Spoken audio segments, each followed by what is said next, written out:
Oreo cake আর Oreo cake চারপাশে এই কেকের এত ভিডিও দেখেছি, শেষ পর্যন্ত না বানানো পর্যন্ত আমার শান্তিই হচ্ছিল না। তাই বাজার থেকে দুটো 10 টাকা দামের অরিও বিস্কিট এনে সেটাকে ব্লেন্ডারে ভালো করে ব্লেন্ড করে নিয়ে একটা বাটিতে নিয়ে নিয়েছি।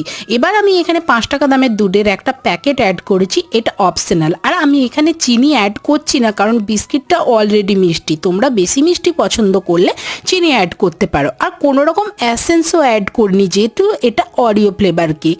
বাস এরকম ছোট্ট একটা বাটিতে আমি 30 মিনিট ব্রেক হওয়ার জন্য দিয়ে দিলাম। আর ব্রেক হওয়ার পর আমি তো অবাক দেখে, এতটা যে সফট হবে আমি আশাই করিনি। উপর থেকে চকলেট সস আর আমার কাছে কিছু স্প্রিঙ্কেল ছিল, সেগুলো দিয়ে ডেকোরেট করে নিলাম। দেখতে কি কিউট হয়েছে না? আর আমি তো ভেবেছিলাম এটা খেতে নর্মালি একটা কেক টেক এর মতন হবে, বিস্কিট বিস্কিট, কিন্তু খাওয়ার পর বুঝেছি অসাধারণ খেতে। তাহলে আর দেরি কিসে, তোমরাও বানাও, খাও, আর ভিডিওটা কেমন হয়েছে অবশ্যই জানি।